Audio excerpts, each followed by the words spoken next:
Okay, so we've just heard from our next superstar Paul, who wants to be a pilot. Lawrence has just been talking to him about his life in general and what he's going through. And it seems as though the grievances are obvious and something must be done about this so that people like Paul can achieve his dreams without having to struggle as much as he is doing currently. He walks all the way from Kangemi to come to town in search of money so that he can help his mother, who's all the way back in Kangemi. And his school fees totals 500 a term, which his mother actually struggles to afford on a termly basis. And therefore, there's obviously a lot of grievances here. And I think, Shred, you can agree that to some extent, what role does the government play in providing, for such, Well, it's a bit complicated because in theory the government is supposed to provide for all this stuff, but ever since the 80s we haven't really had the government doing it for a variety of reasons. Yeah, no, I mean certainly, but this is like a basic grievance. I'm sure we can all agree. It's like a basic necessity. I mean, he wants to go to school. Paul does. His situation here is kind of inevitable at the end of the day because coming from Kangemi, he's got no choice, absolutely no choice, but to actually make the walk, first of all the way down to here. And he's got to struggle and hustle for money.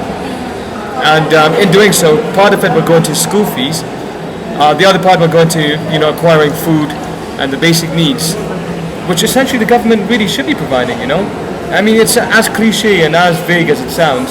It is something, it is a provision that absolutely has to be provided for. And why the lack? Okay, just to emphasize for our viewers, we're right now at the Surrey Centre in Westland, so this is a distance of quite a bit for a little child of Paul's age. 1 hour walk. It's a 1 hour walk.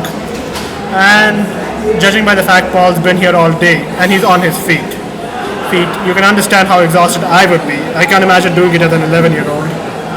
And as for Nikhil's question, it's complicated. I mean, yes, you can say the government is to blame, but end of the day, the government needs money from donors. The donors don't seem to want to give the money.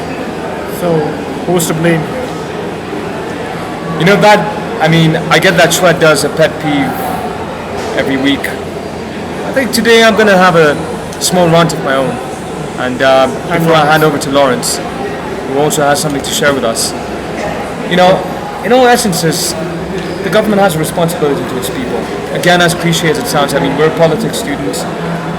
We like to go in depth into public policy and analyze and whatnot, but on a completely general basis, I'm sure we can all agree that these basic needs, it's almost like a prerequisite to being put into power in the first place. Now, while you can't blame any one arm of government, while you can't blame simply just the either the executive arm or the legislative arm or the judicial arm, at the same time you've got to start thinking that why not have a synergy? Why not have the best coordination, a system that works, whereby welfare is easy to come by, and we're still encouraging obviously the running of the capital markets. Why not come up with a system like that? Something like maybe responsible, like South Africa. Yeah, like South Africa, exactly. And I really think it's achievable. And I'm deeply aggrieved to see Paul in such a situation. In fact, most of us pass these kids every day coming from work or whatever. We simply ignore them as they have their outstretched hands, asking for a 20 shilling coin. Little did we know the value of a 20 shilling coin to them. You would think most of them, would misuse that 20 shilling, misappropriate it and whatnot. However, it seems as though Paul has made it quite clear what he wants to do with the little that he gains from, his experiences out here. So his, so-called expeditions out to Nairobi are not wasteful. And I think it's important that the government addresses such grievances. I'm going to hand over to Lawrence, who's going to give us one or two of his opinions. Go, Lawrence.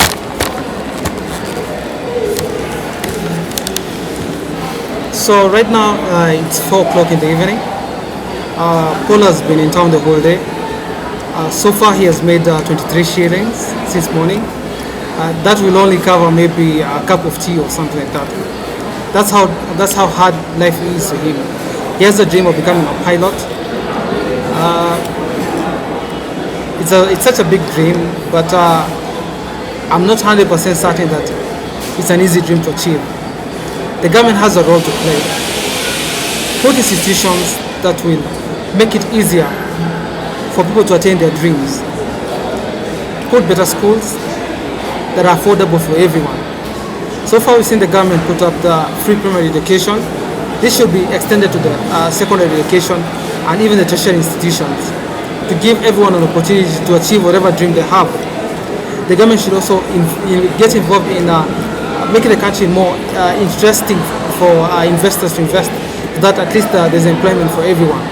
So the government plays a very big role, and we hope that in the coming election people will be wise enough to vote not as a gift or a favor to anyone, but to vote leaders who have the country at heart.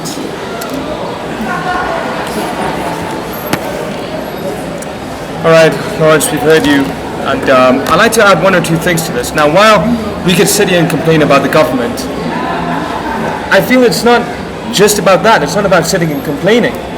We've got to take action. We've got to put money where our mouths are. And we've taken the first step by inviting Paul here to share with us what he's going through. Now, there are several things which go on behind the scenes, like corporate social responsibility. But from my gathering of this CSR work, it's mostly just to serve the company's interest, to put them in the limelight. A lot of companies do CSR simply to, stay on the map or to stay in favor, with other companies so that they can get the business. I mean, you see companies indulge in CSR. You're going to think, oh wow, what a big company. It's actually doing something responsible for the communities. It's not just about that. From personal experience, I can tell you, going out with my own company and doing CSR, it shows. It comes to show that there's no real sentiment towards this, these people. It's just about all show and little action. And even though, you could perhaps, give 20 mattresses or 30 mattresses, it's not just about that. We have got, development, begins with relating. Exactly.